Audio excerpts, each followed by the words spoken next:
Bem-vindo a mais um Estrelando. Dando continuidade à entrevista da semana passada, a minha entrevistada é Celisa Beranger, astróloga, pesquisadora do Rio de Janeiro. Nós vamos falar sobre diversos temas muito interessantes. E logo depois você ainda fica com Céu Aberto com Márcia Bernardo e Dicas do Estrelando. Não saiam daí.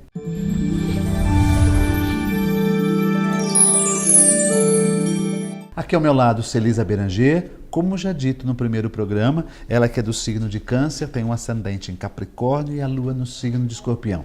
Celisa é arquiteta, escritora, proprietária da escola Espaço do Céu no Rio de Janeiro. Atualmente ela é presidente do SINAGE e participa anualmente de congressos tanto no Brasil quanto no exterior.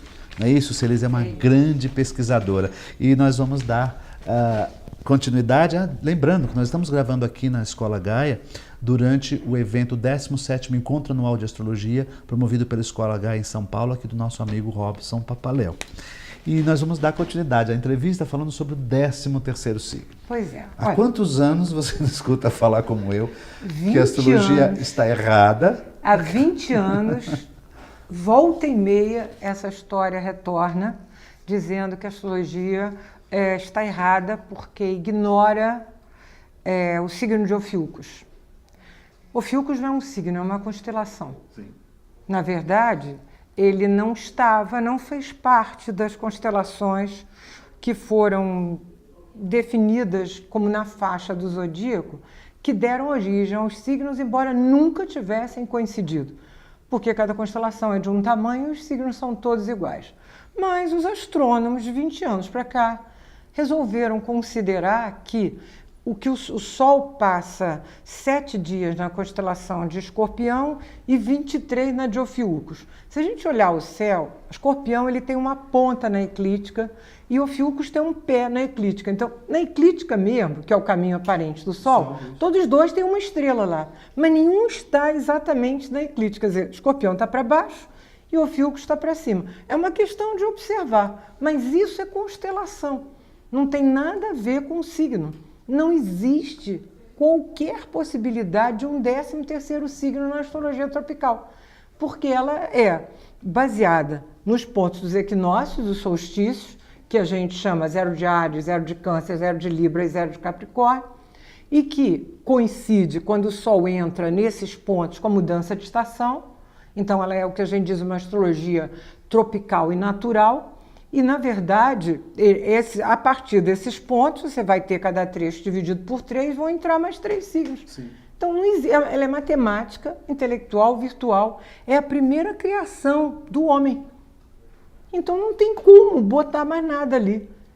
O que acontece? As constelações se movem em função da precessão dos equinócios por trás do signo.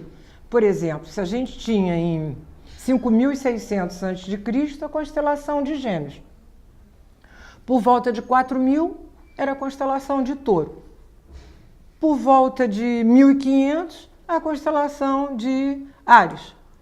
Por volta de 1.000, a constelação de Peixe. Ainda estamos nela. Sim. Quer dizer, daqui a uns 500 anos, a constelação de Aquário. Pois é, aí você está entrando num tema interessante também que é bastante discutido sobre a Era de Aquário, né? Muitas pessoas falam que nós já estamos vivendo a Era de Aquário, às vezes pessoas que nem estudam astrologia, né? Pessoas que leram num livro de 1960, 1970, que quando surgiu esse papo nós estamos vivendo... Desde essa época se fala da Era de Aquário. Justamente, e para poder assim, deixar mais claro isso, até porque a nossa astrologia não é esse zodíaco, né, que é utilizado. Né? Não, na nossa astrologia é um zodíaco fixo. Esse zodíaco fixo, curiosamente, quando ele foi fixado, nem era o ponto 0 de Áries, que era o começo, era 8 de Áries. Mas Hiparco, o chamado pai da astronomia, é que fixou no 0. Isso mais ou menos no século II a.C., mas só começa a ser usado lá pelo século IV. Para que ele fixou? Para facilitar a medida da posição dos astros. Então, realmente, se a gente parte desse princípio, a Era de Aquário entraria somente... Não, a Era de Aquário, além do mais, é muito difícil determinar um dia, né? Não vai existir um dia. Porque, como eu falei, você tem um espaço entre a constelação de Aquário e a constelação de Peixe. Quer dizer, não, existe uma coisa que se chama Ayanansa, que é a diferença entre o ponto fixo, que seria para nós o zero de Áries, e a constelação. Então, isso estaria por volta lá de 5 de Peixe em relação à constelação. Então, a gente vai encontrar quem utiliza o zodíaco sideral, que é o zodíaco das constelações, que é diferente, ele vai começar a partir desse ponto da constelação de Peixes. E uns vão dividir em 12 partes iguais. Quer dizer, o que muda é apenas o ponto de referência. Para nós, não tem mudança. Ele foi fixado e ali ele está. Agora, se os zodíacos são fixos e as constelações são móveis, isso não quer dizer nem que um está errado, nem que o outro está errado. Existem dois. E tem uma questão também, né, Celisa? Então nós podemos dizer, afirmar até, nós estamos com essa mescla de peixes com aquário, né? Nós estamos numa transição. E nem se definiu ainda aquário e nem se saiu da de peixes. Nem você vê uma referência importante da questão de peixe. No próximo bloco você vai ver qual é essa diferença. Não saia daí, a gente volta já já.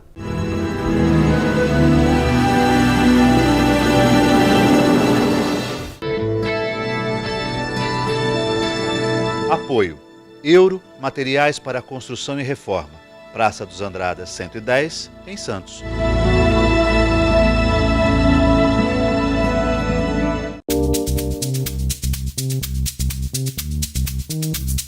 Ao longo do tempo que eu lido com condomínio, já me falaram que todos os problemas de condomínio começam com C. Cano, cachorro, criança, condômino, convivência e por aí vai. Carro.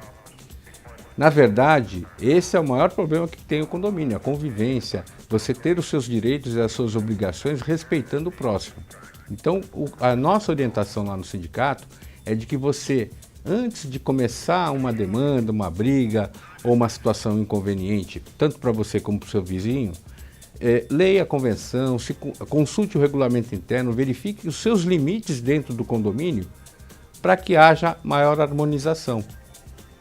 Qualquer dúvida, entre em contato com o SICOM, www.sicom.org.br. Até a próxima.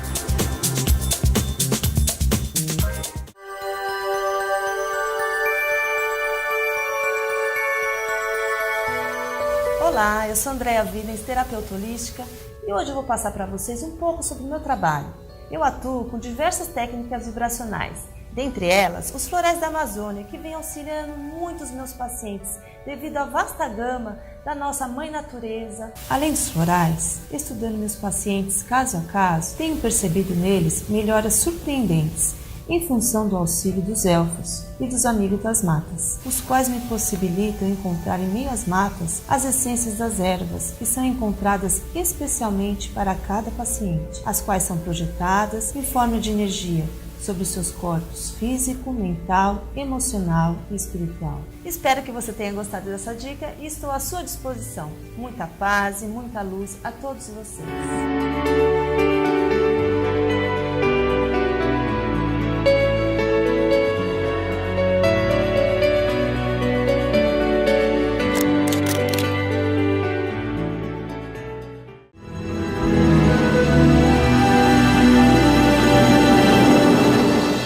Voltamos ao segundo bloco, minha entrevistada Celisa Beranger. Estamos falando sobre signos e constelações e justamente nessa transição que a gente está falando de peixes para aquário, né? Que nós deixamos Exatamente. no ar. É porque, na verdade, quando há essa mudança, há um enfoque cultural, econômico, religioso para a humanidade. Então, por exemplo, você vê, o cristianismo foi criado no começo da Era de Peixes. Nos últimos anos começou a ter muitos problemas. Então isso já mostraria um final da Era de Peixes e uma transição para a Era de Aquário. E a gente fala que essa questão da Aquário pode ficar muito mais forte a partir de 2020, quando nós vamos ter dois planetas, Júpiter e Saturno, fazendo um encontro em Aquário, no grau 0. E a partir dali, porque Júpiter e Saturno eram considerados pelos antigos os cronocratores, os marcadores do tempo. Sim. E eles tinham um ciclo que dura da ordem de 800 anos. Como se eles fazem conjunções a cada 20 anos? Mas os antigos descobriram uma característica de que eles se encontram durante 9 ou 10 conjunções num elemento. Então, nós estamos fechando, desde 1842, eles faziam conjunções no elemento terra. A última foi... Em 1982, eles fizeram uma conjunção em Libra. E em 2000, uma conjunção em terra para fechar o ciclo. Aí, 2020, então eles fecham um ciclo de conjunções em terra, que é um tempo materialista, questões ligadas a poder, a importância do poder, e vão abrir um ciclo de 180 a 200 anos de conjunções em ar, que eu acho que tem uma tendência mais humana, menos materialista, de valorização do intelecto, de valorização das relações e de importância ao humano e não ao material. Então, aí é que eu digo, poderá ficar um pouco mais clara essa transição para Aquário, que eles vão fazer a conjunção em 0 de Aquário. Você falou que acontece em dezembro de 2020, mas antes a gente passa pela conjunção de Júpiter, Saturno e Plutão em Capricórnio. Ainda em Capricórnio. 3 planetas em Capricórnio é bastante relevante, como aconteceu em 88, 89, que era Saturno, Urano e Netuno, isso, Urano, Netuno, que a gente teve Saturno. Grandes mudanças na política mundial. A Alemanha Oriental e Ocidental se uniram, em compensação, a União Soviética se desmantelou. Então, deve haver alguma coisa importante com essa tríplice conjunção para 2020. Para 2020. Então, vai haver... Não quer dizer que tenha que ser em 2020. Em 2020 é a marca. Entendeu? Que aí você vai ter um estélio em Capricórnio em dezembro, tem um eclipse do Sol em 26 de dezembro, que vai abrir essa história para 2020. 2020 começa com esse eclipse do Sol. Depois você vai ter em janeiro, se mantém essa concentração de planetas em Capricórnio. Depois Marte vai entrar em Capricórnio também. Aí você pega 4 planetas exteriores em Capricórnio: Marte, Júpiter, Saturno e Plutão. Então, essa questão Capricórnio, que também fala da natureza, de questões geológicas, além de questões políticas. Então, a gente diz que 2020 é um ano de uma grande mutação. Mas quem vai provocar essa grande mutação, finalmente, é essa conjunção de Júpiter e Saturno em 0 grau de Aquário. Então, para nós, astrologicamente, 2020 é uma marca do século XXI. Você hoje está presidindo o Sindicato dos Astrólogos do Rio de Janeiro, né? Está promovendo agora um evento no mês de novembro, não é isso? 4, 5 e 6 de novembro é o encontro nacional com uma participação internacional da astrologia brasileira. Quer dizer, o Robson sempre faz um encontro importante aqui na Gaia, antes da gente, São Paulo, e nós fazemos no Rio de Janeiro. O Sinarge tem essa tradição já desde 1996 de fazer, quer dizer, houve uma interrupção, a gente está no 18º Simpósio Nacional, porque 2 anos houve uma interrupção, mas de promover um encontro de astrólogos, de estudantes de astrologia, não só para valorizar a astrologia, mas também para promover um intercâmbio, que isso é muito importante. E a gente começou a trazer pessoas de fora para, de alguma maneira, ampliar um pouco esse intercâmbio. Desde que eu comecei a ir para fora, Você fez a troca também. Mais uma vez, meu amor, muito obrigado, viu? Eu que agradeço, obrigado foi mesmo. Um prazer. O prazer foi todo nosso aqui. Não saia daí, a gente volta já já.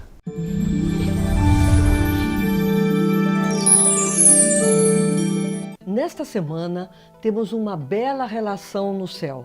É a união do Sol ao astro Júpiter, considerado em astrologia o planeta benéfico, aliás, o grande benéfico da astrologia, indicador de sorte, crescimento, prosperidade. Isto indica um momento em que todo mundo fica mais otimista, um clima mais positivo, em que devemos estar ligados às oportunidades que aparecerem. Favorece também assuntos relacionados às leis, justiça em geral, contatos com o exterior, por isto viagens, turismo e também estudos e publicações.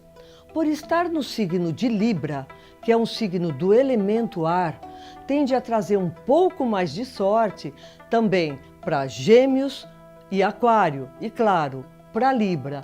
Mas todos nós devemos aproveitar este momento.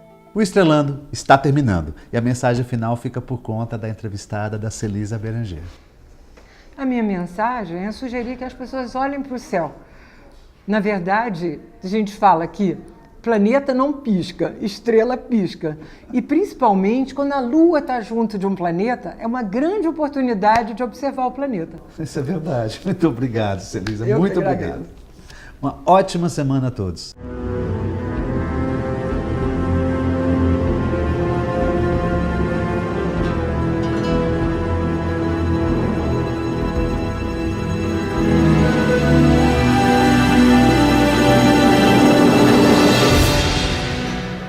Sicom, a mão amiga no momento certo. Avenida Conselheiro Neves 472, telefone 33263083, sicom.org.br.